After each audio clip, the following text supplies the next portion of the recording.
Hello everybody. Today I'm going to do a quick video on Eregar, the Vampire Lord, and congrats to everyone who has theirs. I see a few people have gotten theirs already. Spoilers, I think he's good. He's just not good for PvP. So there are a few places that I've used him for. I've used him for Rift Beasts. I've tried him out in Giant Space 10, and he's worked fine in all of those. For Giants, he can work. I would not say that he is he's not gonna. If you have a speed team already, he's not gonna make your speed team any faster. But if you're struggling to get to a speed team, then I think he's a great addition to starting out a speed team. So going over his skills really quickly, Vampire Bat attacks 2 times with a Vampire Bat, recovers his HP by 30% of the damage inflicted. Weaken, attacks the enemy 3 times. Each attack weakens the enemy's attack power, decreases their attack speed, and blocks beneficial effects for 2 turns. So his first skill makes him pretty good for Windrift Beast, basically, or else just sort of sustaining himself as a DPS, which is what I think you should be mostly treating him as. His second skill here will, when fully skilled up, is on a 3-turn cooldown, does a decent amount of damage, and has 3 different debuffs, which is important for Water Kung Fu Girl, whatever her name is, and the Fire Brianda, or other monsters whose damage scales off of the debuffs on the enemy. So that can be a very good thing, because it's bringing 3 different debuffs that you might not have otherwise had, and you almost certainly would not have had the blocks beneficial effects. Really, for Rift Beasts and for speed runs, you really want an armor break, a reliable armor break, and he does not bring that to the table, which is a little bit unfortunate. But on the other hand, if he did, I think he might be a little bit too powerful. If he has any PvP viability whatsoever, I think it's within this second skill where he can block beneficial effects. Potentially, that could counter, I want to say Wusa, but realistically, Wusa's going to go before him, and it's not going to block any beneficial effects at all, because his immunity is already going to be up. But it could counter, if you can go before the Fire Paladin, which I think is pretty realistic. She's on Vio and can be built fast, but he could be built fast too.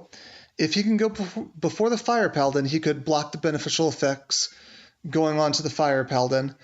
And then when she tries to put her shield up and activate Threat State, she won't do anything instead.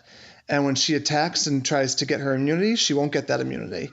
So that can be pretty effective there, maybe. Any monster who you think you can outspeed and who buffs themselves regularly enough that you want to be able to block beneficial effects. Chilling, I'm not sure how he would work versus Chilling. I assume that if you have your beneficial effect block on Chilling, then Chilling does not get the benefit of the buffs that he removes from the other mons. Just ideas that might be where you might try to use him in PvP. Third skill, this is what really kind of makes the monster unique, is he adds a buff for attack power for 2 turns, and this new unique buff that gives them a Vampire Steel, which allows them to steal for 20% of the damage they inflict for 2 turns. That's good. I like it. I don't see it having many uses in PvP. I think it's more of a longer term sustain thing. So that's why I say Rift Beasts are where I think he'd be good, or speed runs where you want damage dealers, but can't quite cut a healer reliably. So like if your damage dealers are dying, and you need a healer to keep them alive, then he could be that quote unquote healer while still being a damage dealer. His leader skill is in dungeons, and dungeons also includes Rift Beasts. He increases the attack power of monsters by 38%. So again, good for Rift Beasts, just for the leader skill. Good for dungeons, just for the leader skill. Yeah, so that's going over his skills briefly. Let's take a look at his stats. And I don't have mine fully maxed here yet. His HP is a little tiny bit low. Maybe, I don't think that will quite become 10,000 when I level him up to level 40 instead of 39. Maybe it will. But either way, that's not great, but he's an attack type monster, so it's perfectly fine for an attack type monster. Attack is good, not super amazing. Defense is actually pretty high for an attack type monster. His speed is fine, keeping in mind that he's a 5-star for all these things. His speed is fine. All that other stuff, it's fine. He's I would describe it as mostly balanced stats with attack being higher than the others. So I would say slightly lower than average HP, slightly higher than average defense, slightly lower than average speed, and above average attack. That'd be my description of those. I actually comes with runes. I changed the runes out of him already. I sort of threw on some stuff that was hanging around that had good stats on it. Just really quickly, overall, I think these runes that I threw on him have pretty good stats. And for whatever reason, they weren't hanging out in other monsters. Some of them have better stats than others. This one rune needs to be repraised and max leveled. So he'll get an even higher attack when I'm done with him here, but this needs to be repraised, hopefully to get some speed and some higher crit rate into it.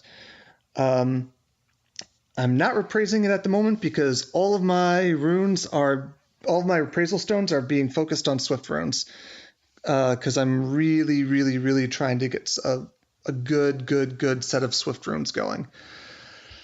And that might take a while. So this rune, which is actually not that great of a rune, a lot of it's stuff rolled into HP here, but it is a legend rune, so it could be very good. This rune has potential, is what all that is trying to say. So when you're runing him, I think you want him to have speed. I'm not entirely sure that he wants to act first, because so on the one hand, he gives you an attack buff. And attack buffs typically want to happen before other damage dealers get a chance to act, because they want to have the benefit of the attack buff. On the other hand, his lifesteal buff, you might want to give the enemy a chance to hurt you before he gives everybody a lifesteal buff. So that might want to act last, I guess, so that when the turns come around, everybody starts lifestealing their health back up. Ultimately, haven't decided which is more important. And I don't think I have him acting first or last in my turn orders in any particular way right now. I got him speed, crit damage, attack percentage. So that's the thing with speed. I think around 200 speed is fine. Maybe you'll want to be faster to act first. Maybe you'll want to be slower to act last, whatever. And then I think you do want some accuracy with him, because his second skill has some good debuffs. So I think you do want that accuracy, especially if you're going to use him in PvP. If he's only going to be PvE, which might be smarter, then you probably need much less accuracy. Again, whatever runes that I thought were good enough for him, I put on him. So it ended up being 40% accuracy, which I think is great, more than enough. And then I don't think you need resistance. And I think if you get enough HP and defense, you could possibly even have him tank. I think he could be a frontline unit in Rift Beasts. I haven't tried that out, but I think you would really need to have him ruined really well for that to be a possibility. Crit rate, want to shoot for 70% or higher. I have 67, which is a bit of a bummer. Oh well. Again, I'd have to improve that with my reprisal of this rune or with grinds or gems. So now what you've all been waiting for is actually seeing his gameplay here.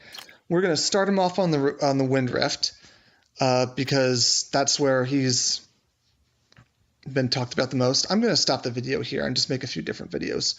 So next video will be him fighting in the Wind Rift.